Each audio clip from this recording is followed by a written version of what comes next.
Andhra Pradesh Telugu Desam party Chandrababu Naidu గారితో పాటు బీజేపీకి సంబంధించి ఎన్డీఏ కూటమి, అలాగే జనసేన పార్టీ అధినేత పవర్ స్టార్ పవన్ కళ్యాణ్ ముగ్గురు కలిసి అధికారంలోకి వచ్చి నడిపిస్తున్నారు పరిపాలన అన్నది అందరికీ తెలిసిన వాస్తవం. తాజాగా చంద్రబాబు నిర్ణయాల పట్ల, చంద్రబాబు అడుగుల పట్ల, చంద్రబాబు డైరెక్షన్ పట్ల కేంద్రంలో ఉన్న ఎన్డీఏ సర్కార్, మోదీ సర్కార్ సీరియస్ అవుతుందా? తాజా పరిణామాల నేపథ్యంలో వైఎస్ఆర్సీపీ పార్టీ చేస్తున్న పనులపైన బీజేపీకి సంబంధించి ఢిల్లీ వేదికగా ఢిల్లీ కేంద్ర పెద్దలు ఆగ్రహం వ్యక్తం చేస్తున్నారా? దేశ రాజకీయాల్లో ఆంధ్రప్రదేశ్ కూటమి పైన వ్యతిరేకత పెరుగుతుందా? కూటమి చేస్తున్న కొన్ని పనుల వల్ల ఢిల్లీలో ఉన్న పెద్దల నుంచి కూడా వార్నింగ్స్ వస్తున్నాయి, వినబడుతున్నాయి అనేది ఇప్పుడు ఆంధ్రప్రదేశ్లో చర్చగా నడుస్తున్న అంశం. దేశ ప్రధాని నరేంద్ర మోదీ ఈసారి చాలా సీరియస్ మూడ్లోకే వెళ్ళారు అనే సమాచారం అందుతుంది. ఆంధ్రప్రదేశ్ రాజకీయాల్లో కీలకమైన వ్యక్తి అయిన తెలుగుదేశం పార్టీ అధినేత చంద్రబాబు నాయుడుపై బీజేపీ కేంద్ర అధినాయకత్వం అసంతృప్తిగా ఉందని చర్చ రాజకీయ వర్గాల్లో హాట్ టాపిక్గా మారుతుంది. ఏంటి కారణం ఏంటి అని చూస్తే కనుక, ఆంధ్రప్రదేశ్లో వైఎస్ఆర్సీపీ పార్టీ అధినేత జగన్మోహన్ రెడ్డి గారు ఇటీవల చేపట్టిన ప్రైవేటీకరణ వ్యతిరేకత పోరాటం. మెడికల్ కాలేజీలు, ఏ రాష్ట్రంలోనైనా మెడికల్ కాలేజీలు అనేది ఉంటాయి. మెడికల్ కాలేజీలు అనేది ప్రభుత్వం ఖచ్చితంగా నిర్వర్తించాల్సిన బాధ్యత. కానీ వాటిని పీపీపీ మోడల్లో ప్రైవేట్ చేతిలో పెట్టడం అంటే పూర్తిగా మోసాలను చేస్తున్నట్టే క్లియర్గా అంగీకరించినట్టు అవుతుంది. మెడికల్ కాలేజీలు 17లో ఏకంగా 5 జగన్మోహన్ రెడ్డి గారు తన హయాంలో పూర్తి చేసి కేంద్రం సీట్లు కూడా కేటాయించి రంగంలోకి దించేశారు. దాని కాలేజీలు నడుస్తున్నాయి ప్రస్తుతం. ఇంకో 2 కూడా సగం పనులు ఉండగా చంద్రబాబు గారు అధికారంలోకి వచ్చారట.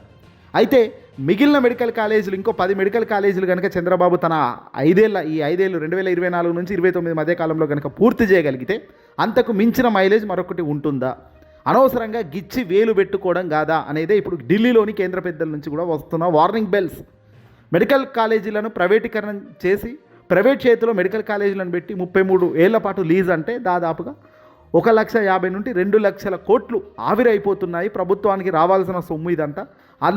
ఈ సొమ్ము పక్కన పెడితే పేద ప్రజలకు ఎంతగానో ఉచిత వైద్యం అందుబాటులో ఉంటుంది. చదువుకునే వాళ్ళకి ఎంబీబీఎస్ సీట్ల సంఖ్యలో సీట్లు పెరుగుతాయి. డాక్టర్లు వస్తారు. ఈ డాక్టర్లు సేవలు ప్రజలకు చేస్తారు. ప్రతి నియోజకవర్గంలోని ప్రజలు ఇక్కడ 1000 మంది, లక్షల మంది ఇక్కడికి వచ్చి వాళ్ళకు సంబంధించిన రోగాలకు సంబంధించి చికిత్సలకు బెడ్స్ అనేకం ఉంటాయి. కరోనా లాగా మళ్ళీ ఏ వ్యాధి రాబోయే కాలంలో ఎలాంటి దరిద్రపు వ్యాధి ఏదైనా వచ్చినా రాష్ట్ర వ్యాప్తంగా, ప్రపంచవ్యాప్తంగా వచ్చినా ఎదుర్కొనే సత్తా, సామర్థ్యం ఆంధ్ర రాష్ట్రానికి ఉంటుంది తప్ప హైదరాబాద్కి పరిగెత్తాలా, బెంగళూరుకి పరిగెత్తాలా, చెన్నైకి పరిగెత్తాలా అని పక్క వైపు చూసేవి తగ్గుతుంది. మన వద్ద బలంగా మెడికల్ కాలేజీలు, ఈ హాస్పిటళ్ళు నిర్మాణాలు జరిగితే, మన వద్దే అనుకూలంగా ఉంటే పక్క వాళ్ళు వచ్చి మన దగ్గర చికిత్స తీసుకునే అంత గొప్పగా మన వ్యవస్థలు రన్ చేయగలగాలి అనేది జగన్మోహన్ రెడ్డి గారు మొదటి నుంచి అంటున్నది. ఇక్కడ మెడికల్ కాలేజీల ప్రైవేటీకరణపై చంద్రబాబు నాయుడు గారు చాలా మొండి వైఖరితో ముందుకెళ్తున్నారు. చాలా తటస్థంగా నేను అనుకున్నది చేస్తాననేటట్టే పోతున్నారు తప్ప మరొకటి లేదు. దీన్నే ఆయుధంగా వైఎస్ఆర్సీపీ పార్టీ, జగన్మోహన్ రెడ్డి గారి టీం అంతా కూడా బలంగా పట్టుకున్నారనేది క్లియర్గా కనబడుతుంది. మెడికల్ కాలేజీలకు ప్రైవేటీకరణకు సంబంధించి వ్యతిరేకత ఏకంగా 1,000,000 మంది సంతకాల సేకరణ దాకా పోయిన సంగతి మనం చూసాం. 1,000,000 మంది జనాలు దీన్ని పూర్తిగా వ్యతిరేకిస్తూ తుంగలోకి దక్కి సంతకాలు చేశారు, లేఖలు రాసి.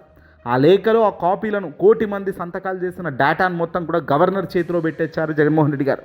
గవర్నర్కు తాజా పరిణామాలపై చెప్పుకొచ్చారు.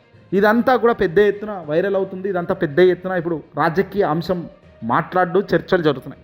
ఇదే ఢిల్లీ పెద్దలు దీనిపై రియాక్ట్ అవుతున్నారట. చంద్రబాబు తీసుకుంటున్న ఈ రాజకీయ స్టాండులు మరియు బీజేపీకి అనుకూలంగా లేని వ్యూహాలు ఢిల్లీ పెద్దలకు నచ్చడం లేదనే ప్రచారం ఇప్పుడు గట్టిగా వినబడుతుంది. జగన్మోహన్ రెడ్డి గారికి కేంద్రం మధ్య సమీకరణలు. ఓవైపు జగన్మోహన్ రెడ్డి గారు వైసీపీ ప్రభుత్వం తీసుకుంటున్న నిర్ణయాలు, జగన్మోహన్ రెడ్డి గారు మోదీ నిర్ణయాలకు సమర్థిస్తున్నారు, మోదీ నిర్ణయాలకు మద్దతు ఇస్తున్నారు. మోదీ నిర్ణయాల్లో కాదు, మోదీకి సంబంధించిన కొన్ని ఇన్ఫ్రాస్ట్రక్చర్ పనులు కావచ్చు, పోర్ట్స్ కావచ్చు, పవర్ సెక్టార్లో కావచ్చు, ఇన్వెస్ట్మెంట్ పాలసీలు, ఇవన్నీ కూడా జగన్మోహన్ రెడ్డి గారి గతంలో వైసీపీ ప్రభుత్వం తీసుకున్నప్పుడు ప్రైవేటీకరణ విధానాలు అన్నిటికి కూడా కేంద్రమే గ్రీన్ సిగ్నల్ ఇచ్చిన తర్వాతే ఇదంతా ముందుకు సాగింది.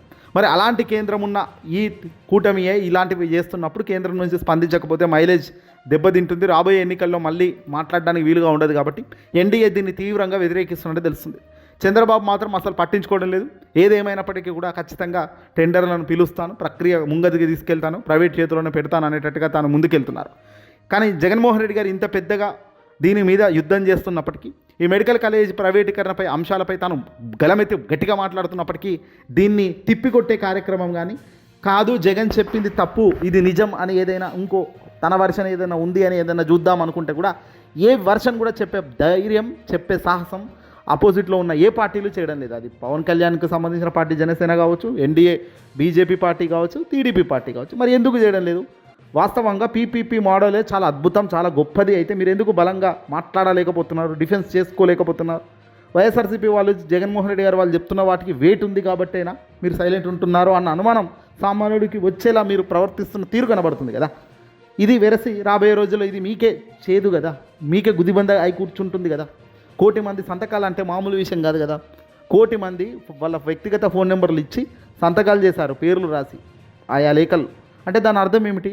ఎంతో ట్రాన్స్పరెన్సీగా జగన్మోహన్ రెడ్డి గారు మొదటి నుంచి కూడా అంతే, ఏం చేసినా ట్రాన్స్పరెన్సీగా చేస్తారు, కొంచెం రియాలిటీకి దగ్గరగా ఉండేటట్టు చేస్తారు, న్యాయంగానే తను పోరాటాలు చేస్తారు, న్యాయంగానే తను ఏ బిహేవ్ చేసినా చేసే కార్యక్రమం చేస్తుంటారు. ఇది ఇప్పుడు బీజేపీకి చాలా సీరియస్ అంశంగా మారింది. ఢిల్లీలోని పెద్దలు చంద్రబాబుపై ఆగ్రహం వ్యక్తం చేస్తున్నారు.